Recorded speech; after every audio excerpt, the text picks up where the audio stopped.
기도하겠습니다. 좋으신 아버지 하나님, 주님의 오심을 알게 하여 주시고 그 때를 향해서 깨어 준비하게 하시니 감사를 드립니다. 이 기다림이 주님의 오심을 통해서 누구보다도 가장 먼저 기뻐하는 삶이 되게 하시고, 이 기다림이 우리 삶 속에서 주님 오셨을 때 반갑게 맞이할 수 있도록 우리의 삶과 우리의 마음 중심을 잘 살피며 바르게 정결하게 준비하는 삶의 자리가 되게 하여 주옵소서. 무엇보다도 우리가 실망하고 절망하는 이 삶 가운데 오셔서 우리의 질병과 같은 낙심의 고리를 끊어내고 하나님 나라의 희망으로 우뚝 서게 하는 은혜의 시간임을 믿습니다.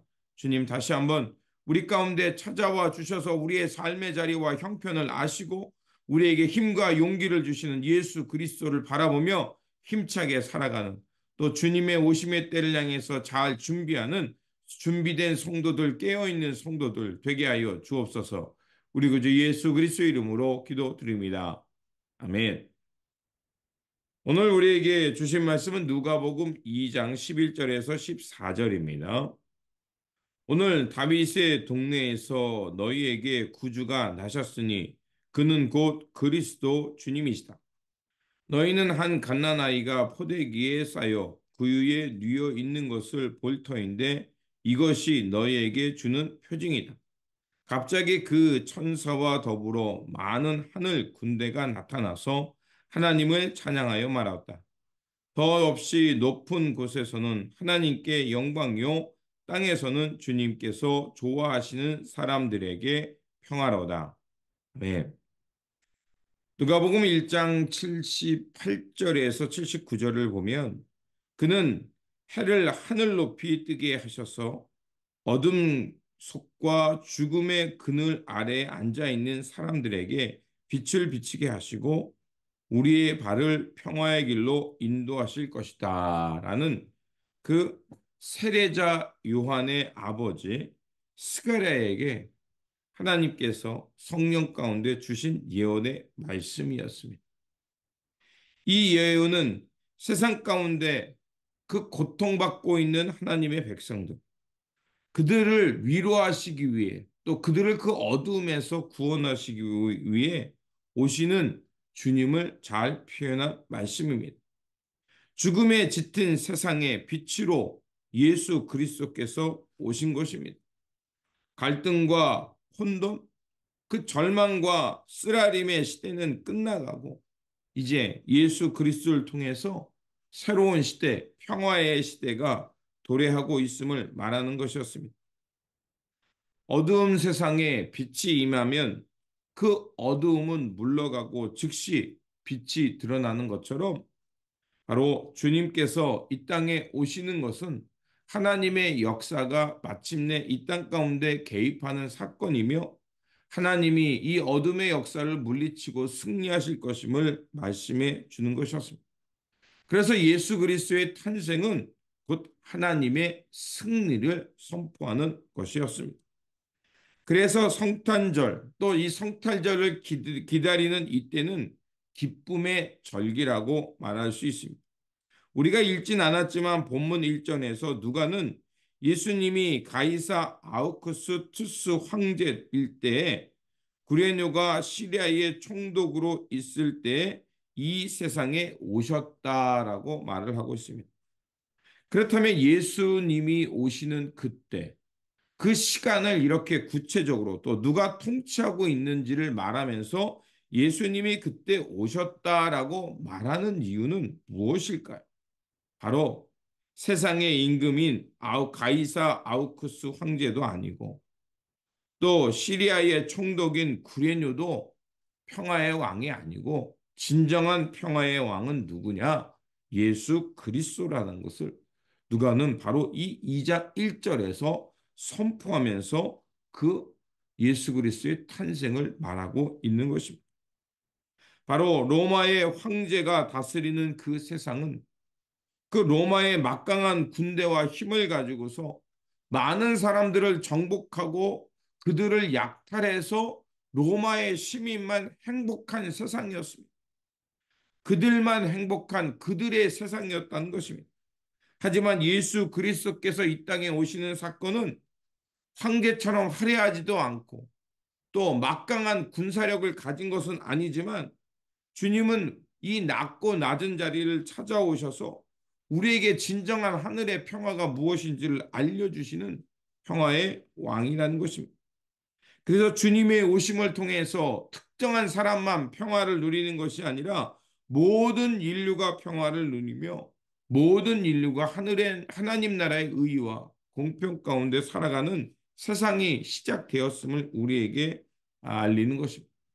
그렇다면 이런 진정한 세상의 평화의 왕으로 오시는 분, 그 예수 그리스도를 누가 제일 먼저 알아보았을까요? 베들레헴 근처의 들에서 양을 돌보던 목자들이었습니다. 목자들이라는 것은 그들의 삶의 자리는 그, 그 광활한 광야뿐이었습니다. 그래서 광야에 있는 목자들을 흔히들 우리는 이렇게 말합니다. 이 세상에서 내몰린 사람들, 광활한 광야 속에서 하나님의 때가 오기를 기다리는 사람들을 생각합니다. 그들은 광야에서 목자라는 것은 마치 세례자 요한처럼 그 어둠의 때의 광야로 나가서 하나님의 때가 오기 위해 준비하는 사람으로 빗대어 말을 많이 했습니다. 그들은 광야 같은 세상 속에서 또 광야로 내몰린 그 속에서 진정한 평화의 왕이 오기를 기다렸던 사람들이었습니다. 그래서 마치 이스라엘 백성들을 모세가 출애굽시켜서 광야의 호렙산 시내산 밑에 가서 모세는 그 시내산에 올라가서 하나님 이 백성에게 새 언약을 주시고 이 세상 이 백성들이 이 땅에서 하나님의 빛으로 영광을 드러내며 살아갈 수 있도록 언약을 달라고 기도하는 것처럼 바로 광야의 목자들은 그 이때에 하나님의 개입과 하나님의 새 역사가 임하도록 기다리는 기다림의 사람들이었습니다. 그리고 그들이 가장 먼저 그 천사들을 통해서 그 베들레헴 유대 땅에 하나님의 구원자가 났음을 듣게 됩니다. 그래서 천사들을 통해서 온 백성에게 미칠 큰 소식이 그들 가운데 임하게 되는 것이었습니다. 그 큰 소식은 무엇이냐? 바로 예수께서, 즉 하나님께서 육신을 입고 이 땅에 오셨다는 것입니다. 주님께서는 이 땅에 육을 입고 우리의 삶의 자리에 내려오셨다는 것이고 그는 온 백성을 향한 평화의 왕으로 그래서 공평과 정의로 이 땅을 다스리며 참 생명의 나라로 우리를 이끌어 주신다는 것입니다. 우리 주 예수 그리스도께서 우리 가운데 오신 것은 그래서 강자처럼 사람들 위해 군림하는 것이 아니라 마치 시냇가의 물처럼 모든 사람들 향해서 굽이굽이 아래로 흘러가서 마침내 예수 그리스도를 통해서 새로운 생명으로 잉태되는 사건이었던 것입니다. 그래서 누가는 예수님의 나심을 아주 초라하게 이렇게 고백합니다. 12절에 너희는 한 아기가 갓난아이가 호되기에 쌓여 구위에 누워 있는 것을 볼 터인데 이것이 너에게 주는 표징이다라고 말합니다. 구유에 누워 있는 갓난아기. 사람들이 보기에는 아주 작은 것이었고 구유에 누웠다는 것은 왕실의 침대가 아니라 아주 낮은 것 보잘것없는 그곳에 있었지만 그러나 그 낮고 낮은 자를 향해 누가 오시냐? 천지를 창조하신 하나님께서 육을 입고 이 땅에 오셨다는 것입니다. 그래서 사람들의 군대가 찬양하는 것이 아니라 13절에 보니까 하늘의 군대가 예수 그리스도의 나심을 찬양하는 것입니다. 그렇습니다.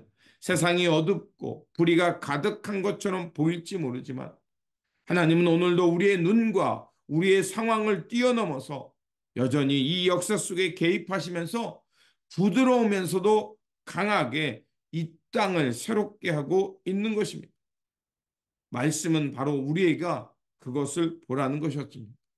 우리 눈에는 연약해 보이는 것이었지만 한 사람의 하나님의 의를 향한 간구와 기도와 찬양이 작은 것처럼 보였지만 바로 그 자리에서 하나님의 새 역사가 일어난다는 것입니다.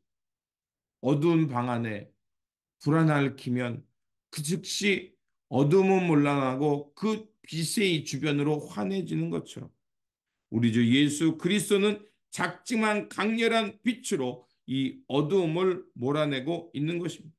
그러므로 이 구원의 기쁜 소식이 우리를 향해 오고 있습니다. 간절히 기다린 사람만이 그 기쁨의 소식을 누구보다도 먼저 듣고 가장 먼저 기뻐할 것입니다. 그러므로 우리의 삶의 자리가 이 구원의 소식을 간절히 기다리는 삶의 자리가 되고, 그리고 이 어둠을 뚫고 오시는 구원자의 이 구원의 소식을 가장 먼저 듣고 이 소식을 많은 사람들에게 전하는 전령들 되어 살아가는 저와 여러분의 삶의 자리가 되시기를 주님의 이름으로 축원드립니다. 기도하겠습니다. 참 평화를 이 역사 가운데 이루어 가시는 하나님, 이 땅에 참된 평화를 이루기 위해 예수 그리스도를 우리 가운데 보내주셨습니다. 이제 주님이 이 땅에 오심으로 세상 임금이 아닌 진정한 평화의 옹으로 예수님이 오고 계십니다.